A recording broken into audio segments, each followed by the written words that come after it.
What name is guy? Itauma. Moses Itauma. I think he's a great fighter. The young, 20 years, yeah? 20. Yeah, 20 years. I think Itauma have big future. Undisputed heavyweight champion Alexander Usyk praised Moses Itauma's recent victory, calling it a great fight by a great man, and noting that he sees a bright future for the young boxer, warmly adding, "I like this guy." When confronted with the news that the 20-year-old phenom had already called him out, Usyk, embodying the unshakable poise of a true champion, did not dismiss the challenge, but instead met it with a calm and unequivocal acceptance, simply stating, "Yeah, definitely," demonstrating both his respect for the ambition of the next generation and his unflinching confidence in his own legendary status. Alexander, what did you make of Moses' win on the weekend? What did you think? The great man, the great fight. I think Itauma, it's future for boxing. I like this guy. And he called you out? Huh? He says he's ready for you now at 20 years old. Yeah. Yeah, definitely. Well, listen, I'll let you enjoy your time with your young one, Alexander. Yeah. God bless you. Thank you. Thank you. Thank you. Ariel Helwani, one of combat sports' most trusted voices, isn't one for empty hype. That's why his praise for 20-year-old heavyweight Moses Itauma carries so much weight. Helwani isn't just talking about potential. He's pointing out a very real possibility that Itauma could actually break Mike Tyson's long-standing record to become the youngest heavyweight champion in history. This isn't just chatter. It's built on Itauma's flawless performances and a steady rise that has the entire boxing world, from veterans to analysts, nodding in agreement. When someone like Helwani suggests a record once thought untouchable is in jeopardy, you know a fighter isn't just promising, he's for real. Yeah, he took a year outside the boxing, but he's back. He's got his new fight is March the 1st in Bournemouth. So yeah, he's rolling the dice again. He's just had a little boy, so he took some time out. Okay. When did you start to really feel like this could be a career, that you had a special gift? How soon into that, training journey did you start to realize, like, oh wow, this is what they're saying about me is different? It's after I sparred Lawrence Okoli, my trainer at the time. He messaged me saying that what you've done today was crazy, unbelievable. If you stick at it, you can be one of the greatest boxers to live, heavyweight, sorry. And then I was like, okay, I'm not bad, but at this point, I'm a 2-time European gold medalist, 2-time national champion, but I still didn't think I was like... What truly sets Moses Itauma apart from every other young heavyweight isn't just his age, it's the way he moves. While most fighters in his division are known for raw power and imposing size, Itauma brings something far more rare to the ring: speed, agility, and grace. Analysts can't stop talking about it. At just 20 years old, he glides around the canvas with the kind of fluid movement you'd expect from a lightweight, cutting angles, slipping punches, and setting up sharp, powerful counters before his opponents even realize what's happening. It's that electrifying blend of size and athleticism, power and precision, that has experts so excited. He isn't just another heavy hitter. He's a complete, thinking fighter who can outmaneuver veterans while carrying fight-ending power in both hands. I've never seen anyone who was as big as this kid move as well as he does. For you to be that big, like 6'5", 250 pounds at only 20 years old, to move that well on your feet, to have that level of speed and power, when have we ever seen that before in the history of boxing? Ever. In the last 30 years even. You look at Lennox Lewis, he didn't fucking move like that for the weight. No way. As good as he was, he didn't move like that. AJ, hell of an athlete, he didn't move like that. Tyson Fury was a good mover for a big bloke. He doesn't move like that. He hasn't got that explosive speed. We're witnessing something so fucking special here. This is the most exciting combat sports athlete, any sport, MMA, boxing, whatever you want to talk about in the world. And he's 20 years old. It's unbelievable. And I get that a lot of people have doubted him because it's hard to believe that guys who you've respected for the last 15 years can get in a boxing ring against a 20-year-old kid and get the shit beaten out of them. And that emotional connection will make you want to, oh, maybe this will happen. Oh, Dillian White's, he's training hard, he looks in shape. No. It doesn't matter what version of Dillian White shows up. Dillian White could go back through his entire fucking career and pick any version of himself out. You're getting smoked by Moses Itauma because the level difference, it's fucking huge. That's why I only gave him 2 rounds. And I respect Dillian White. I think he is a tough guy. He has had a good career. But just look at the way Dillian White moves, man. And look at the way Moses Itauma moves. This was a really easy one to predict, actually. The comparison made by Showbiz the Adult perfectly captures the magnitude of Moses Itauma's win over Dillian White. It harkens back to a classic boxing narrative. Just as a young Mike Tyson silenced his doubters by obliterating Michael Spinks in under 2 minutes, many wondered if Itauma was truly ready for a veteran like White. He didn't just answer that question, he ended it. With a display of devastating power, icy composure, and pure ruthlessness, Itauma didn't just win, he authored a Tyson-esque breakthrough moment. The parallel is uncanny. A prodigy under scrutiny who didn't just beat his critics, he knocked them out.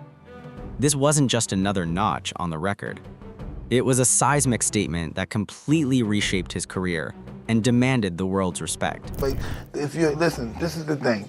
It has nothing to do with you losing. It depends on how you lose. You lose spectacularly, hey, they're gonna always use you.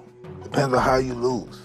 You can lose and win at the same time. Yeah, your stock can go up. Yeah. And some people be like, oh, you undefeated, you don't know, you don't understand. It's like, no, I do understand. Yes, you do understand. I came out on top, but I took the risk, and I had some close ones. But I also remember my last loss and how that made me feel, which made me not want to, lose again. And I just think that given the climate of the game now with the social, like, you get crucified in boxing if you lose a fight. Because the people that watch boxing now don't understand boxing. They look at it from a physical perspective. I agree with that. They don't understand it at all. Yeah. Man, Cuss is grooming you and prepping you. And I saw a quote from him that thing almost brought me to tears. He said, at his age, he said, how do you stay alive? What's your motivation? He said, I'm alive because Mike gives me hope to stay alive. I have a reason with Mike here. First comparisons to Mike Tyson began to surface around Moses Itauma. They were a double-edged sword, a tremendous honor, but also a massive burden. After all, Tyson isn't just a former champion. He's a cultural icon who redefined power, ferocity, and what it meant to be a young heavyweight king. But Itauma has made something clear. He isn't trying to be the next Tyson. In a display of maturity well beyond his 20 years, he has consistently emphasized that his goal is to build his own legacy, not live in the shadow of someone else's. Like Anthony Joshua and other modern greats who carved their own identities in a sport steeped in history, Itauma recognizes that true greatness isn't imitation, it's innovation. It's creating a name that stands firmly on its own. This self-awareness, wanting to be remembered not as the next Tyson, but as the first Moses Itauma, is exactly the kind of mindset that separates future champions from those who crumble under the weight of expectation. It's a really good thing, though, when people are talking about you and people are, talking about you being maybe the next youngest world heavyweight champion after Mike Tyson, trying to break that record. You're 19 years of age now, talking about your last performance, Marius Wack. Big guy, strong guy, been in there, seen it, done it, boxed everyone, was expected to give you rounds. You went in there and took him apart in 2, right? So them expectations are obviously going to be talked about. People are obviously going to do that and compare you with the likes of Mike Tyson, and that is a good thing. And I think the champions feed off that sort of stuff, and that's what you do. You don't let the pressure get you, but you deliver in your performances. Yeah, do you know what? I've kind of put myself with kind of making the comparison with me and Mike Tyson with completely different styles or whatnot, but I never really wanted to compare to no one. I kind of want to set my own path, like I said multiple times. Obviously, Joshua, Fury, Usyk, Tyson, all them, they've set their own path, so I want to set my own. I think it's the age thing, isn't it? With the Mike Tyson thing, where he become the youngest world heavyweight champion, 20 years of age and X amount of months, whatever that was. You're 19. You put yourself in a position now that Frank Warren was on here talking about you boxing Fabio Wardley, Fraser Clark. He said tomorrow, now. That's the sort of level he sees you Of course, if you look at my last fight, obviously that's where they all get their confidence from. Ade Oladipo voiced something a lot of boxing insiders have been feeling lately. Not every future champion needs a long, brutal journey to prove they belong. Some fighters just have it, and they show you long before any title is ever on the line. For Moses Itauma, his dominant win over Dillian Whyte was exactly that kind of statement. He didn't need a drawn-out, bloody war to validate his skill. In one decisive night, he displayed the speed, the timing, and the chilling composure of a future champion. His performance was so clear, so commanding that it spoke for itself. Oladipo's point hits home. Itauma has shifted the entire conversation. He didn't just win a fight, he offered undeniable evidence, turning skeptics into believers and proving that sometimes greatness is obvious. This is one thing I've always said about Moses Itauma, is that he is a heavyweight that moves like a light heavyweight. Certainly doesn't move like a lightweight, but a light heavyweight. He just darts in and out so quickly. Like, nothing about him physically looks 240 pounds. Bear in mind, that's the same weight as Daniel Dubois. He's the same height. It's only 10 pounds less than AJ. It's the same height as Dillian Whyte. I'm sorry, same weight as Dillian Whyte. But you look at his frame, he doesn't look that heavy. It's almost like he's very, I don't know, maybe a lot of that weight's in his legs, but he seems to move and glide around the ring so freely. So yeah, look, I'm very excited about him. I thought that if I watched it again, because obviously look, I made the video yesterday immediately after watching the fight, so I was very high. And I thought, okay, let me watch it again and maybe calm down a little bit. If anything, I've got higher. If anything, I've gone higher. I think he's incredible. I was at the airport with Lee Wood. And Lee Wood, obviously trained by Ben Davison. Lee Wood sees him train all the time. And he was like, dude, I'm not surprised. Like, I see this guy train all the time. I see what he does. I see who he spars.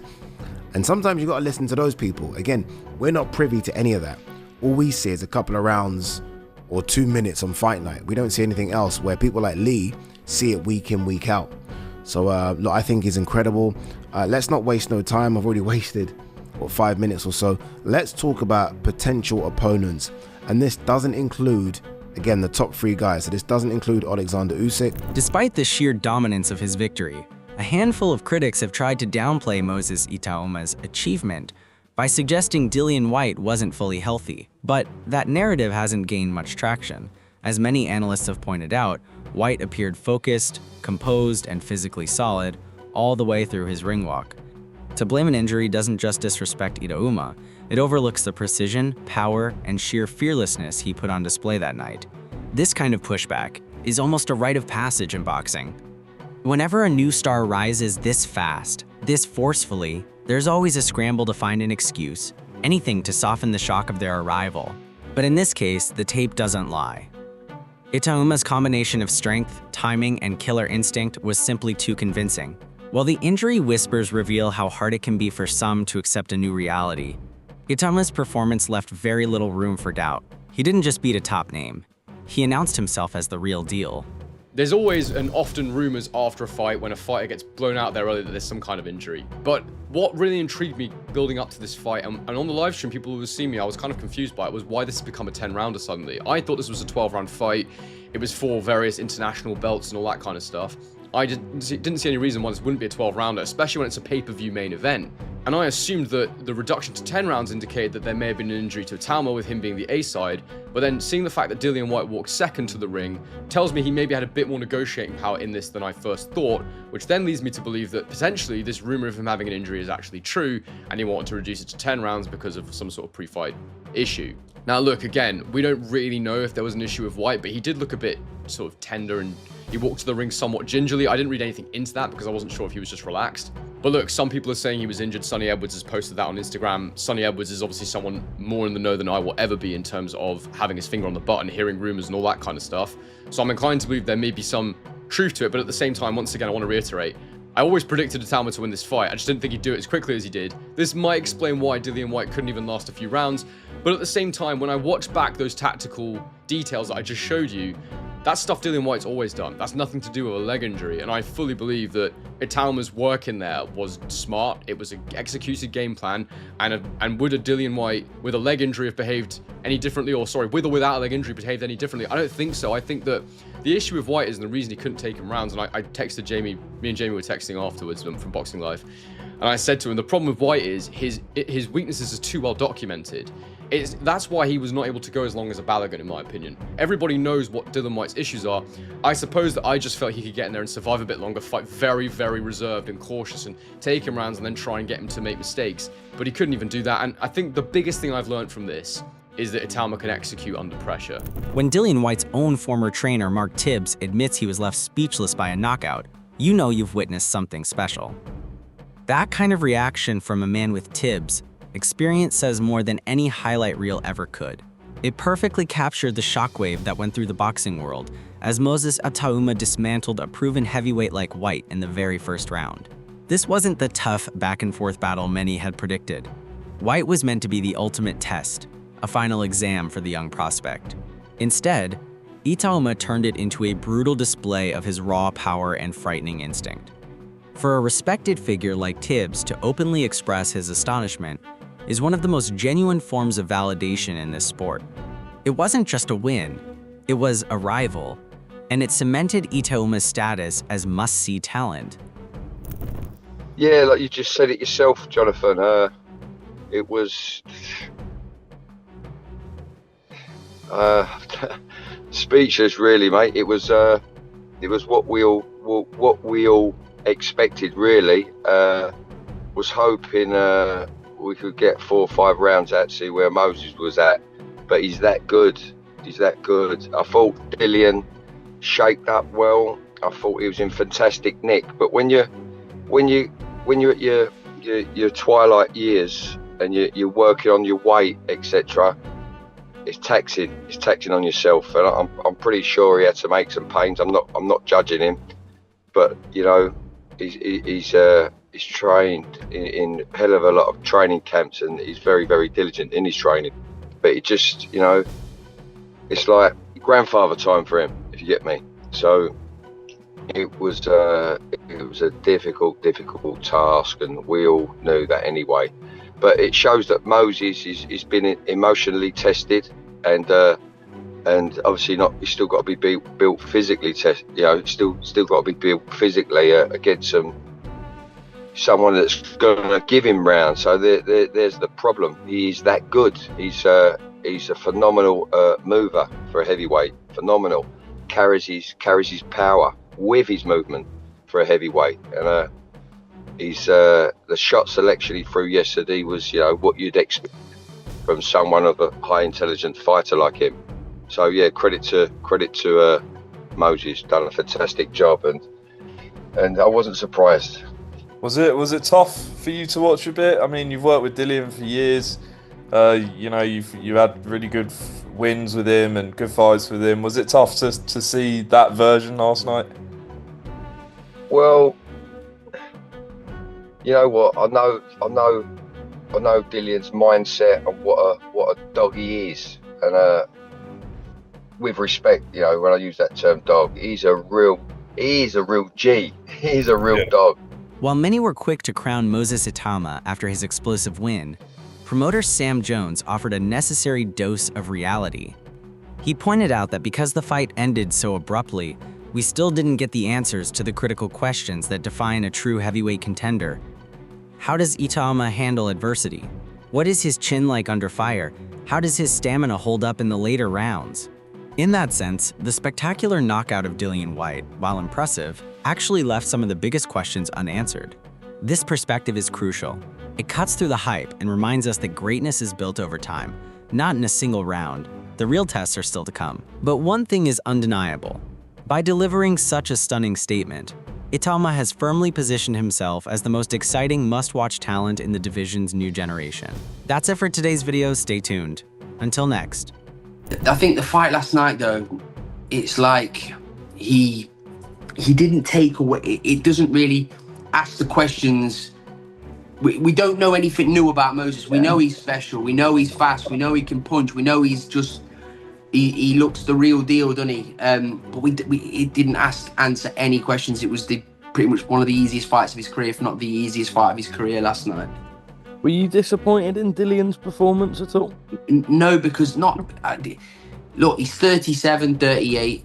I mean, I tweeted on the ring walk, he don't look at the races. There was no wolf howl. There was no, like, you know what I mean? Dillian's aggressive. Dillian's an aggressive guy. Like, I've not felt that. I felt like it's been a fed up Dillian. Do you know what I mean? Like, it was not the Dillian White we're used to seeing. But look, it's hard because you don't want to downplay Moses' performance, because look, Moses has to go in there and beat who's put in front of him. The matchmaking was perfect. It's a great scalp. He's 20 years old, deserves all the credit in the world. But again, we have to judge on what we saw on Dillian's side, and he wasn't at the races. We're hearing that he went into the ring with a possible injury. Is there any that you heard on your end? Yeah, I've heard it all week. But look,